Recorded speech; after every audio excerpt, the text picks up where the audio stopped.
అందరికీ నమస్కారం. నేను మీ శ్రీకాకుళం కుర్రోడిని. నేను వచ్చానంటే మీకు తెలుసు కదా! మంచి మూవీ అండ్ మంచి కంటెంట్ ఎక్కడున్నా తీసుకురావడం నా బాధ్యత.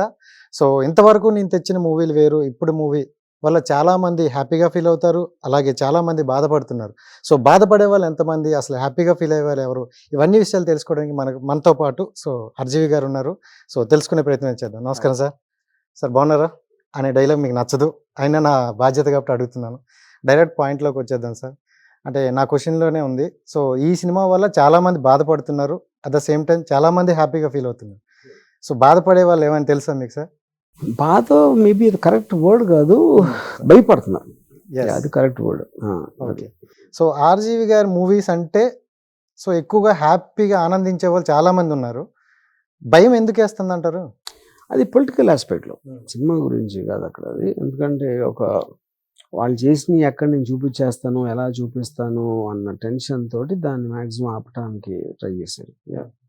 ఈ భయంతో పాటు ఆర్‌జీవి గారికి కూడా భయం చూపించాలని చాలామంది ప్రయత్నించారని తెలిసింది సార్. ఏం భయం చూపించాలంటే ఏంటి? అంటే సినిమాని ఆపడం గాని, ఆ, లేదు ఈ సినిమా ఇంకా రిలీజ్ కాకుండా చేస్తే కొంచెం నెక్స్ట్ ఇలాంటి సినిమాలు తీయరేమో అనే ఇంటెన్షన్‌లో కొంతమంది అనుకుంటారు. కొంతమంది ఉంది లోకేష్. ఆ! Yes sir. మన దాన్ని రాష్ట్రం ఉంది. అంటే ఒక రాష్ట్ర ముఖ్యమంత్రి కొడుకు డైరెక్టర్‌గా ఒక సినిమాని ఆపడం మీద మీ అభిప్రాయం ఏంటి? అంటే బేసిక్గా తెలియలేకపోవడం. సో ఎందుకంటే ఏ సినిమాని ఎవరు ఆపలేదు, Hmm. రిలీజ్ చేయగలుగుతారు అంటే హ్మ్. ప్రాసెస్ అనేది అదొకటే ఉంటుంది. సార్ మీరు ఏ సినిమా తీసినా చాలా లోతుగా ఆలోచించి చాలా విధానంగా చెక్ చేసి తీస్తారు.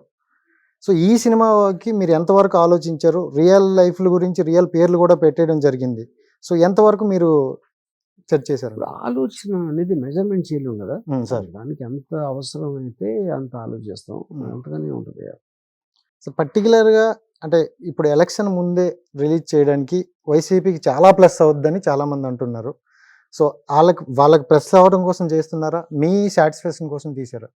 బేసిక్గా ఏ సినిమా నేను తీసినా, ఎవరు తీసినా నేను కాదు, వాళ్ళు చెప్పాలనుకుంటుంది చెప్పడానికి ఈ మీడియం ద్వారా తీస్తారు సినిమా. అలాగే నేను తీసాను. ఇప్పుడు సార్ డైరెక్టర్‌గా వాళ్ళ పేర్లతోని తీసేశారు.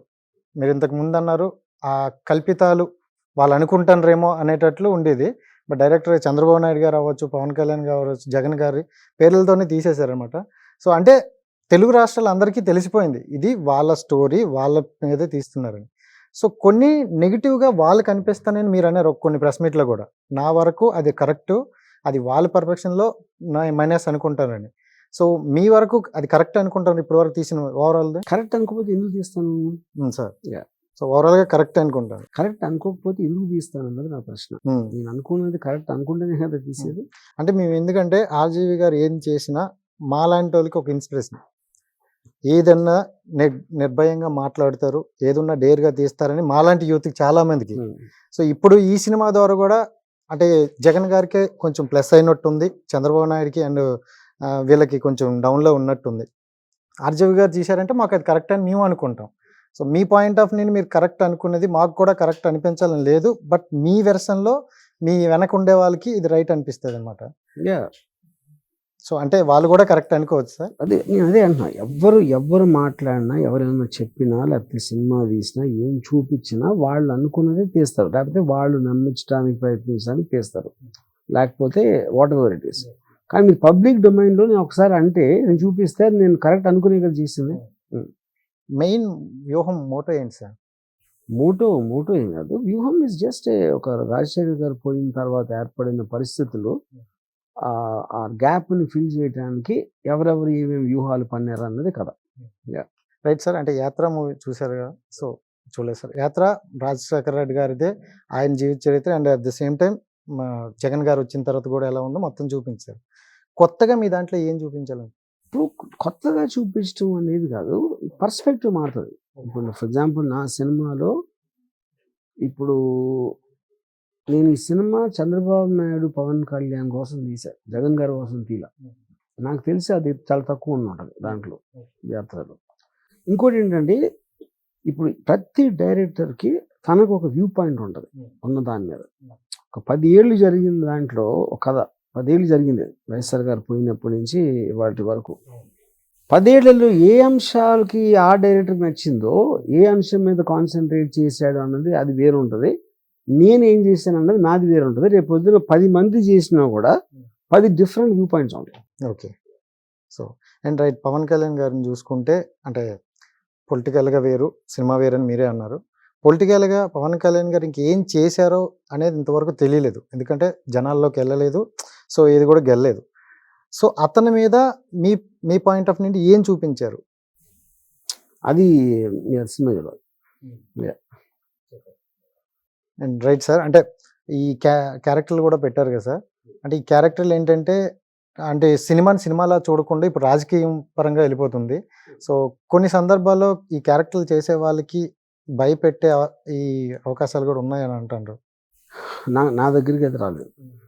ఒకవేళ అలా పెట్టే అవకాశాలు ఉంటే మీ నుండి సపోర్ట్ ఉంటుందా? ఎస్, ఇప్పుడు పాయింట్ ఎవరైతే యూట్యూబుల్లో అక్కడ మీటింగుల్లో వార్నింగ్ చేస్తా అన్నీ అందరికీ తెలుసు, అరిచే కుక్కలు కరవు, అందుకని ఏం ఉండదు అక్కడ.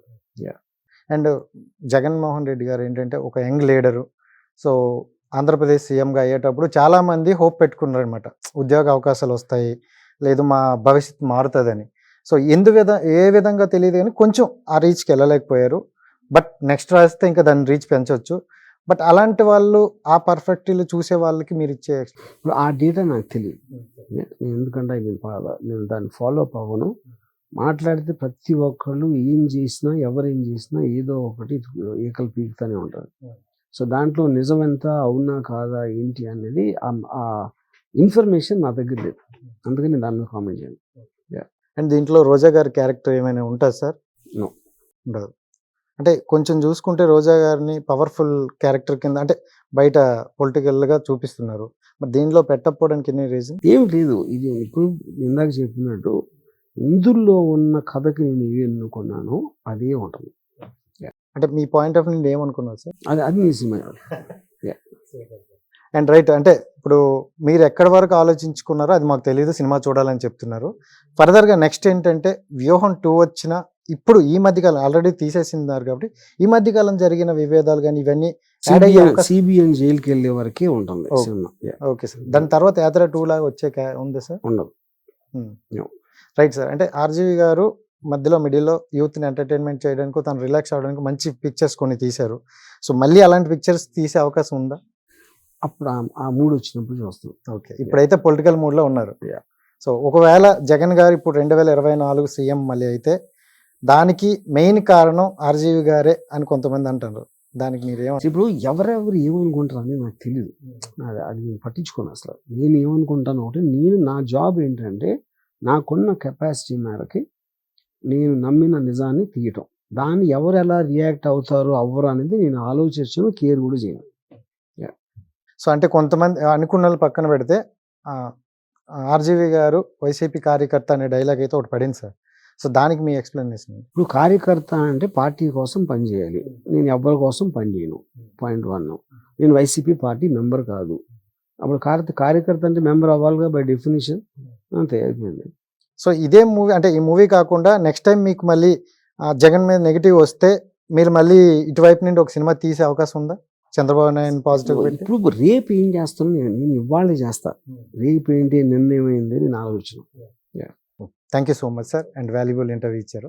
అండ్ రైట్ గైస్, చూశారు కదా ఇది ఈరోజు ఇంటర్వ్యూ. నెక్స్ట్ ఇంటర్వ్యూతో మళ్ళీ కలుద్దాం. అంతవరకు సైనింగ్ ఆఫ్, మీ రాజేష్. Bye bye.